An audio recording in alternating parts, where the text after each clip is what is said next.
All right, we're going to continue with our pattern unit. Remembering our big idea is that we can describe patterns in tables and graphs, and that can help us to solve problems and describe the world. Our concept today is twofold. We are demonstrating understanding of how to use ordered pairs to plot and describe a point on a grid, and from that we are going to demonstrate an understanding that tables and graphs can be used to represent the relationship between numbers in patterns.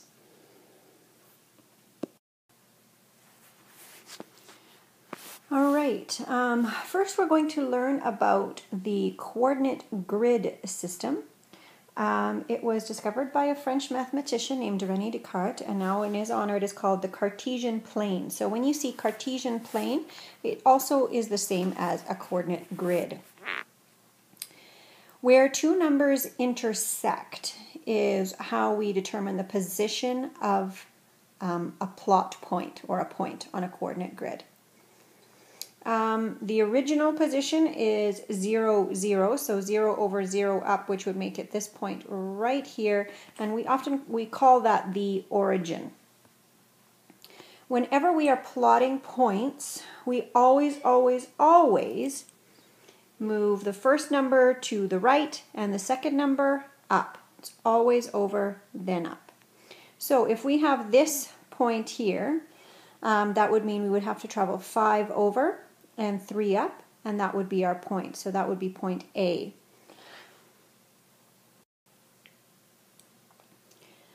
That point is what we call, or these numbers is what we call coordinates. They're always written in the same order. They're also called ordered pairs. We say this coordinate is 5 over 2 up, or 5 and 2. We would write it as this. It has to have the brackets, has to have the first number, must have a comma, second number, end bracket, must have that in order to be considered an ordered pair. Whenever you see numbers written like this in brackets with a comma in between, you can assume they are an ordered pair or coordinates and are meant to be plotted on a grid. Remember, we always move right along the horizontal axis first and then up along the vertical axis. When the numbers in our ordered pair are large, we use scale on the coordinate grid, and that means that we are no longer counting by ones. We would count by a different number. So in this case, they've counted by 5s.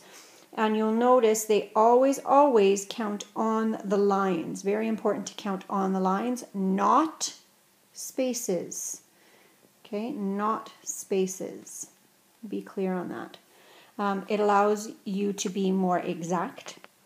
For example, if we had to plot point 5, 10, and we were using the spaces, 5, 10 would end up being right in the middle of this square, which is hard. It's much easier to go 5 over 10 up and put it right on the point where the two lines intersect. It's more exact.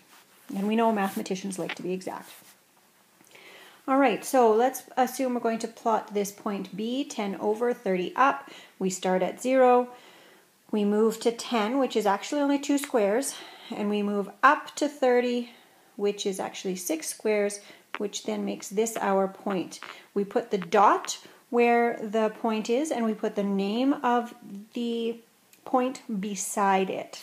Okay, so it's not that the letter goes in that spot, a point goes in that spot. As we've already said, an ordered pair must always have brackets around it and a comma between these two numbers. This automatically indicates that it's an ordered pair, and when you're plotting points, you always have to go over and up. If you were to plot this point 10, 30 as 30 and 10, it's in a completely different spot and it is incorrect. So you must remember that it has to go over, then up. I often think of O as first in the alphabet and U as second in the alphabet, so I'm going over first and then up second. That might be helpful. Couple things to remember.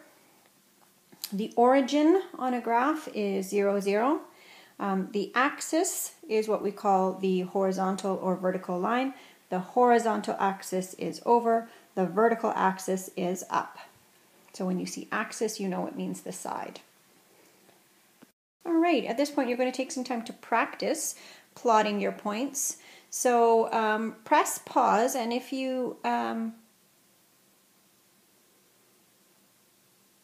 can,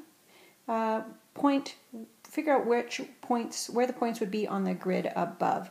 Obviously you can't write on the screen, but you can imagine where that point would be. So go ahead and give these plot points, give these plot points a try.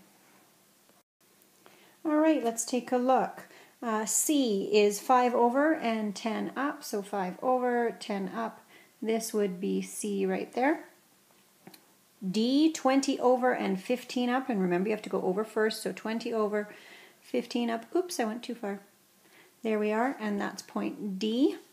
And then 15 and 20, so 15 over, 20 up. That would be point, whoops, hard to write with the iPad pen sometimes. That would be point E. Does the order in which the numbers appear make a difference as to where the point is on the grid? Take a moment, discuss that with your elbow partners. As we've already talked about, it always has to be over, whoops, shucks, where's my pen? There it is. Always has to be over and then up. Does the order make a difference? Well, let's try with C. If instead we went 5 up and 10 over, this would be point C. And that in fact would be incorrect. So yes, the order does matter. All right, now we're moving on to the different ways that we can represent patterns. We know we can represent them on a table. You have in the past drawn them as a picture, so they can be a picture. And from now we realize that they can also be plotted by changing them into an ordered pair. Now the way we change them into an ordered pair is the first number in our first column, or the number in our first column becomes the first number in our ordered pair, and the number in the second column becomes the second number in our ordered pair. So as we can see here, we have figure 1. It has 3 tiles. We would plot that as 1 over and 3 up. Figure 2 has 5 tiles. That makes up our ordered pair. We would plot that as 2 over and 5 up. And we would continue.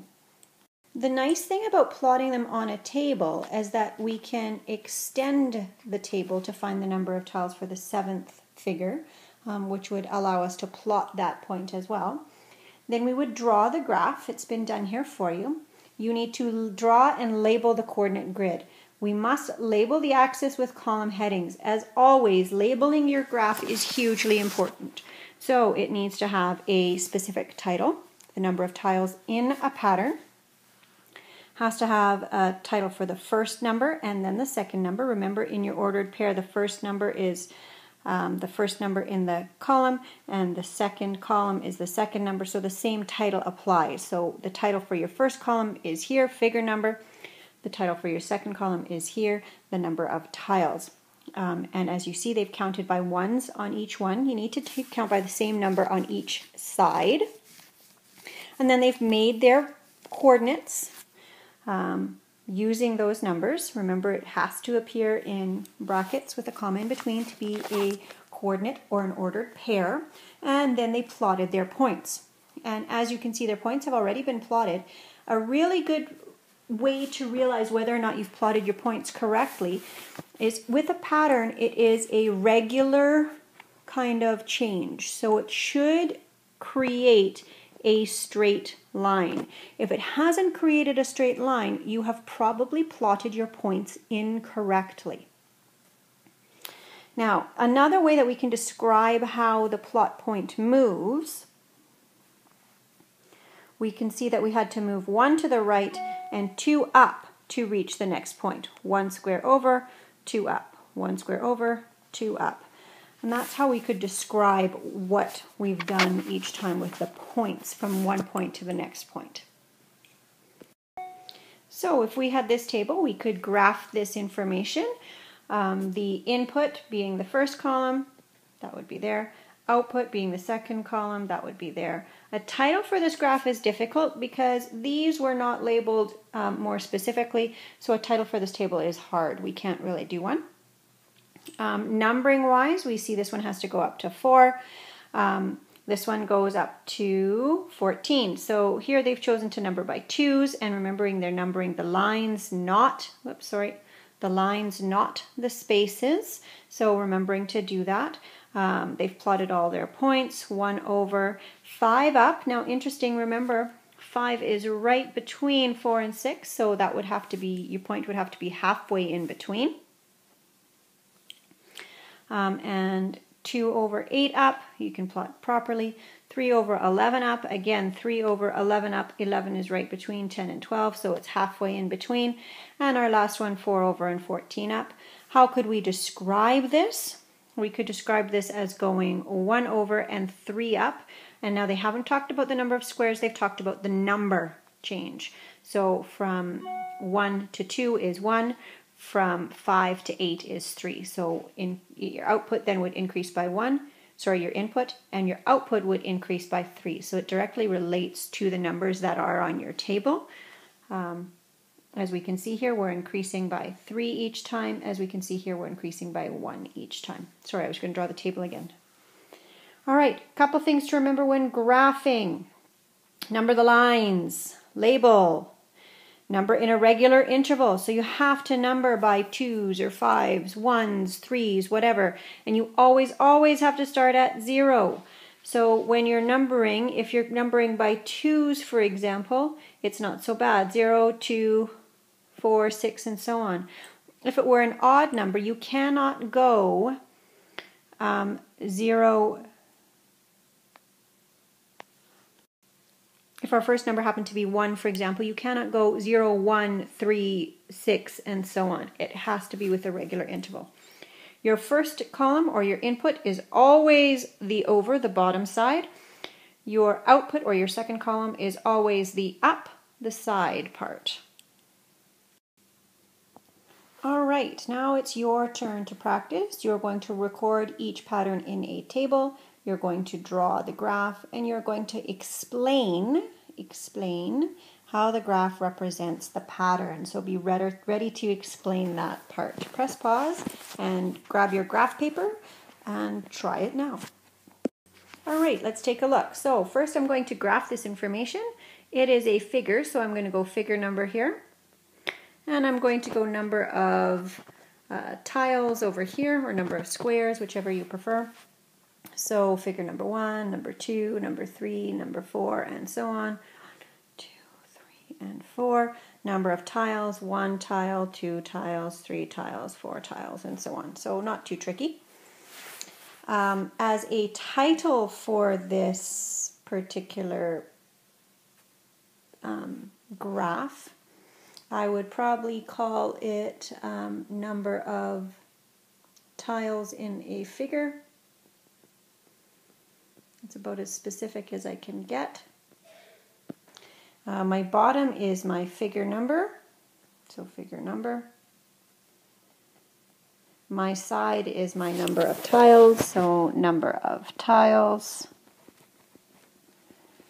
And now I have to decide how I want to number each side. Well, I'm only going up to 4 on each side, so I can number by 1s. I always have to start at 0, so 0, 1, and I'm numbering the lines, not the spaces. 1, 2, 3, 4, and I'm going to go a couple past.